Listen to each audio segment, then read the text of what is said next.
Last year, the average American household lost $14,768 and never even noticed it was gone. Not to a scam, not to bad investments, to something hiding in plain sight. Minimum payments, compounding interest, and the quiet tax the banks collect on your silence. That's the enemy. Not your income, not the economy. The system that profits every single month you stay in debt. And here's what nobody is telling you.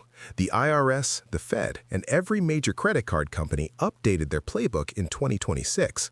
The rules changed, and if you're still playing by the old ones, you're bleeding money right now without knowing it. But stay with me, because at the 6-minute mark, I'm going to show you the exact shift that separates the people who die in debt from the ones who... Here's what level 1 actually costs you. And I'm not talking feelings, I'm talking dollars. The average American carrying $87,300 in combined debt, credit cards, auto loans, student loans, is paying roughly $1,340 every single month in interest alone. Not principal, interest. Money that builds zero equity, zero future, zero return. That's $16,080 a year handed directly to lenders while you eat ramen and tell yourself things will get better soon. And the worst part? Most people at level 1 don't even know their real number. They know the minimum payment. They don't know the total damage. Here's the truth. If you're at this level, you're not broke because you're lazy. You're here because the system was designed to keep you here. Think about it. Credit card companies made $130 billion in interest and fees last year alone. In 1 year, from people just like you making minimum payments on a $4,200 balance that somehow never goes away. That's not an accident. That's a business model. Wait, but here's where it gets worse. Inflation is running your life at this level. While your debt balance sits there collecting 24% APR, the dollar you're using to pay it back is worth 8% less than it was 2 years ago. You're losing on both ends simultaneously.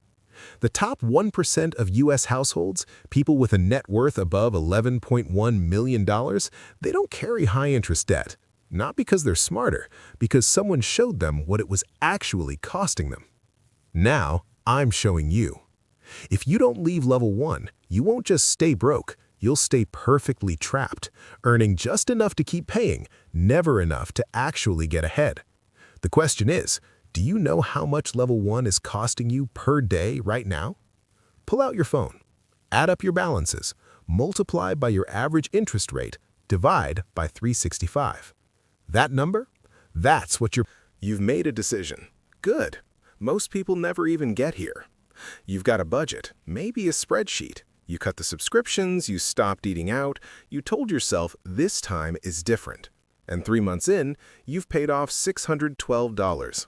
$612 out of $87,300. That's 0.7%, and it took everything you had. Wait, but here's what you're missing. Most people at level 2 are doing the right behaviors with the wrong strategy. They're throwing $200 extra at a credit card charging 29.99% APR, while they have another card sitting at 22% APR with a smaller balance they could eliminate completely in 60 days. That's not discipline. That's expensive confusion. Here's what level 2 actually costs you, not in dollars, in time. The average person who enters level 2 without a structured payoff plan takes 11.4 years to become debt-free. The average person with a structured plan, 3.8 years. Same income, same debt, 7.5 years of difference. That's 7.5 years of 401k contributions you're not making. 7.5 years of Roth IRA compounding you're missing. 7.5 years of life. And here's the number that should genuinely scare you. If you started putting $400 a month into a Roth IRA at 35 instead of 42 because you got out of debt faster, the difference at retirement is not $33,600 in extra contributions.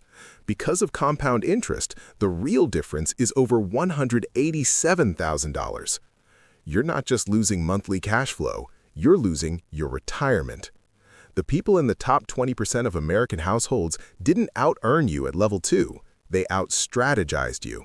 And the strategy, the real one, is coming in 90 seconds. Keep watching. This is the level where the math starts working for you instead of against you. And there are exactly 2 ways to get here fast. Method 1, the debt snowball.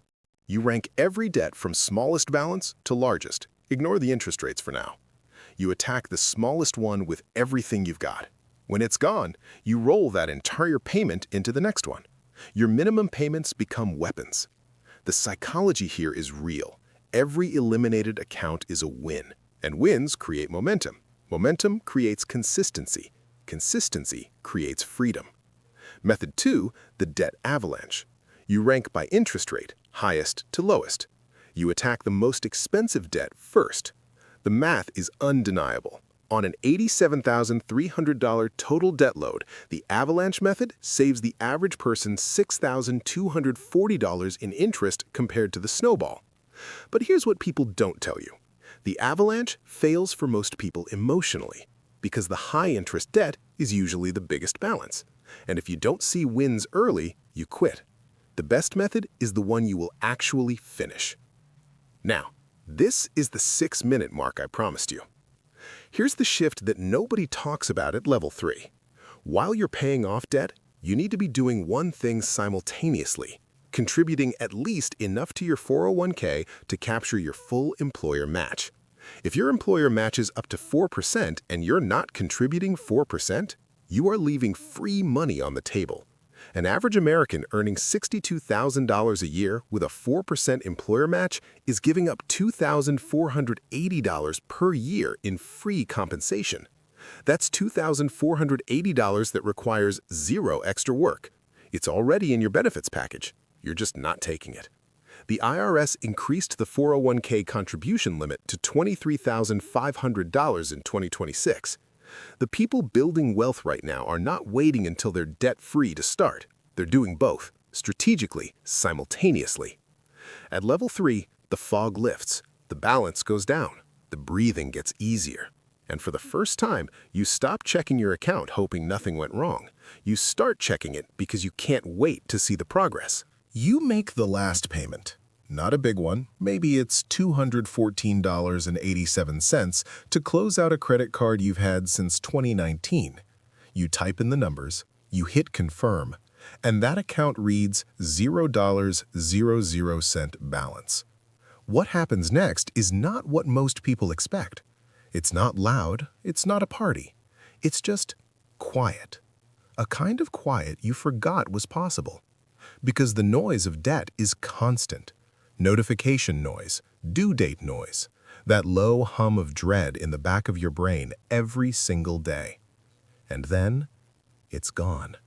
Now here's what your financial life actually looks like at level 4 in real numbers.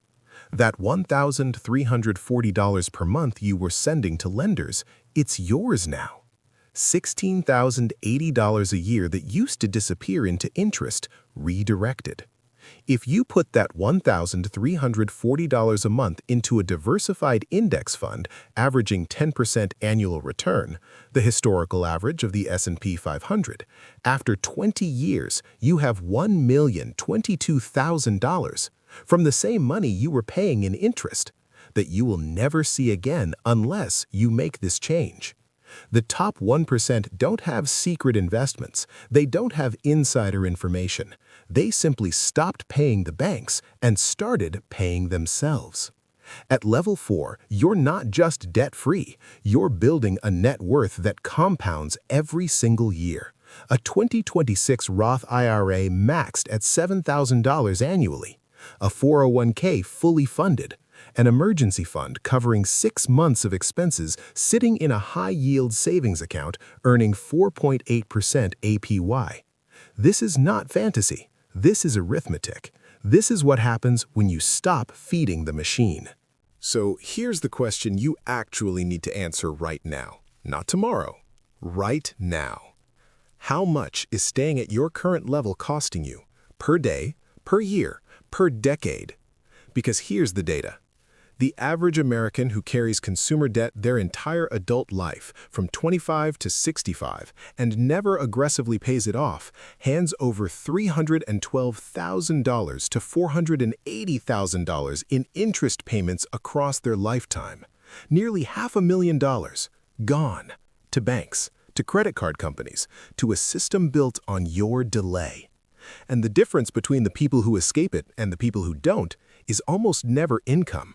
It's almost never intelligence. It's a decision. One real decision followed by consistent action. The people who became debt-free didn't have easier lives than you. They had a harder relationship with the word later. They stopped saying, "I'll start when things calm down," and realized, for most people, things never calm down. You have to build the life while you're in the middle of the storm. So here's what I want you to do today, not next Monday, not after the holidays. Write down your total debt number, every balance, every account, one real number. Then write down the date you want it to be zero. Then build the math to connect those 2 points. That's it. That's the whole thing. Because on the other side of that number, on the other side of the sacrifice, the patience, the saying no, there's a version of you who makes that last payment. And that version of you doesn't check the account with fear anymore. They check it with power.